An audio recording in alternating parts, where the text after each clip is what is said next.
véhicules de transport et la plupart des véhicules de combat sont équipés de pneumatiques. Pour obtenir de ces véhicules le rendement que l'on attend d'eux, il faut que les pneumatiques soient toujours en bon état. Si un camion s'arrête pour réparer, il en résulte non seulement une gêne pour la bonne marche de la colonne, mais aussi de sérieuses difficultés pour le conducteur. En zone d'action ennemie, le conducteur peut risquer sa vie, rien que par la faute d'un pneu qui crève.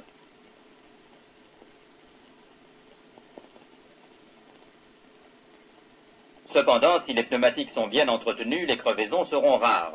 Cela épargnera aux conducteurs, passagers et troupes de soutien des risques et des fatigues inutiles. Les pneumatiques rouleront plus longtemps sans causer d'ennui, et on économisera du caoutchouc. Chacun aura ainsi contribué à diminuer la pénurie de cette matière dont on a terriblement besoin.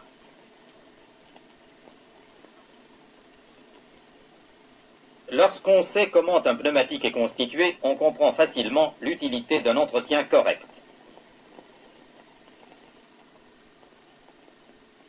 Un pneumatique comprend normalement 4 parties.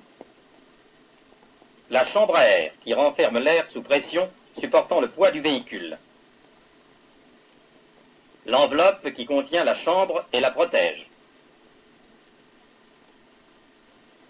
La jante, bande métallique qui maintient le pneumatique en place sur la roue. Enfin, le flap, bande de caoutchouc destinée à empêcher que la chambre ne s'use contre la jante et ne se trouve pincée. Il y a en gros 2 catégories de chambres à air. La chambre normale et la chambre de sécurité. La chambre à air normale est un tube circulaire fermé, sa paroi est en caoutchouc d'une seule épaisseur. La chambre de sécurité est plus solide que la première, la paroi étant plus épaisse et tapissée intérieurement de gomme.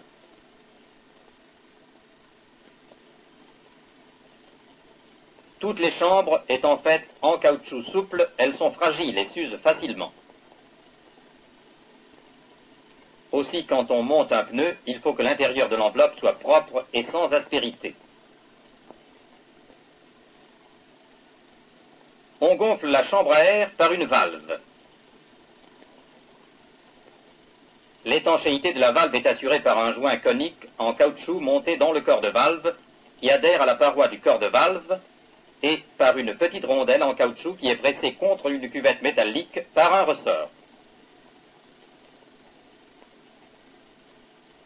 Si de l'huile, des poussières ou de l'eau pénètrent dans le corps de valve, il se produira une fuite et le pneumatique va se dégonfler.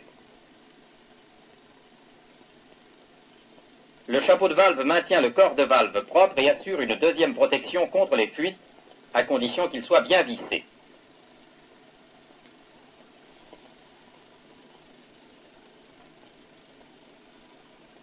Voici 4 sortes de valves les plus courantes.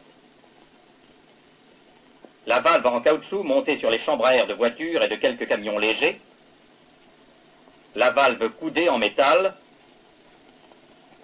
Et cet autre type de valve en métal. Enfin, la valve de motocyclette. Pour couder une valve métallique, il faut toujours se servir d'un appareil à couder les valves.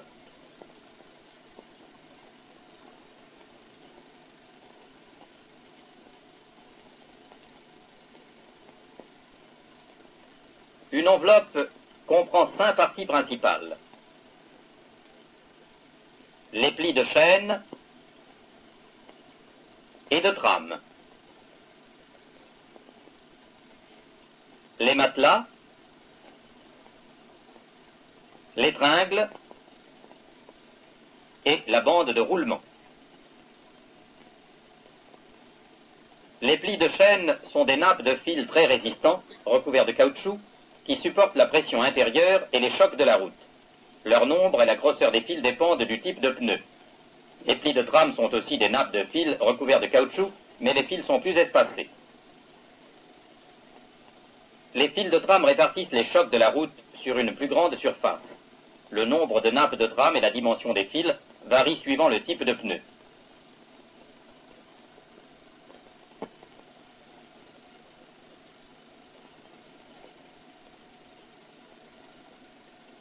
Les matelas sont des couches de caoutchouc résistant à la chaleur, placées entre la bande de roulement et l'étoile, et entre les fils de trame et de chaîne. L'étoile et la bande de roulement sont liées ensemble par les matelas, qui amortissent aussi une partie des chocs de la route.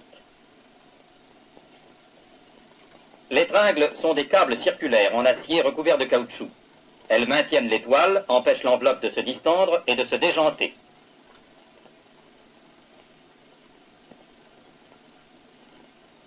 La bande de roulement est une couche de caoutchouc résistante à l'usure qui couvre toute la surface en contact avec la route. Elle s'étend sur les côtés jusqu'à la tringle. Cette couche de caoutchouc protège l'enveloppe des déchirures et de l'usure et la rend imperméable.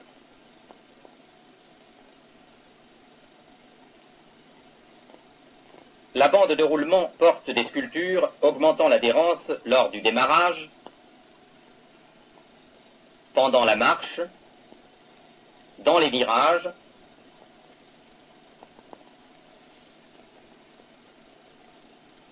et lors de l'arrêt. Voici 3 sortes de sculptures. La sculpture route classique pour les véhicules non tracteurs. Elle offre une meilleure résistance à l'usure à toutes les vitesses et elle est antidérapante, en particulier sur les routes à surface dure.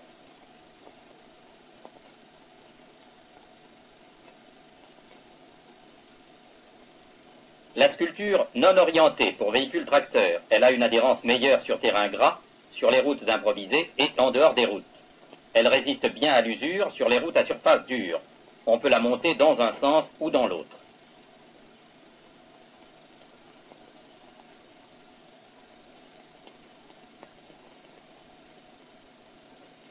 La sculpture orientée pour véhicules tracteurs. Elle a aussi une adhérence excellente, mais doit être montée dans un sens déterminé pour procurer le maximum d'adhérence.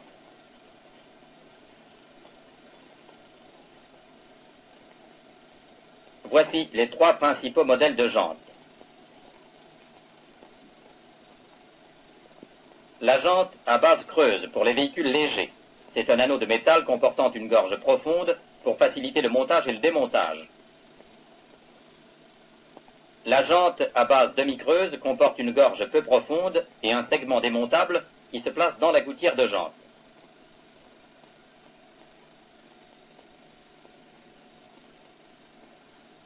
La jante à base plate n'a pas de gorge, mais elle comporte aussi un segment démontable. Il faut toujours mettre un flap quand on monte un pneu sur une jante à base plate.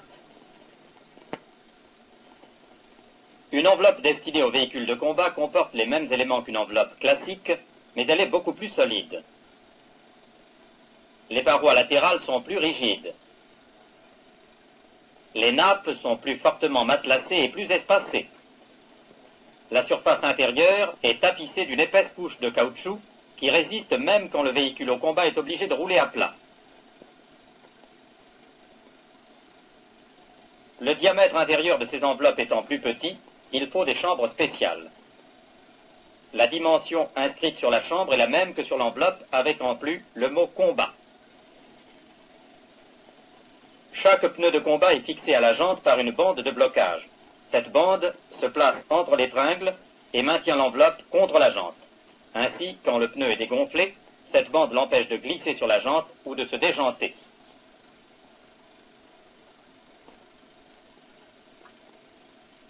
Malgré la solidité plus grande de ces pneumatiques et la possibilité qu'ils ont de rouler à plat, il faut vérifier chaque jour leur pression. Et quand un pneumatique de combat est crevé, il faut le démonter et le changer le plus tôt possible.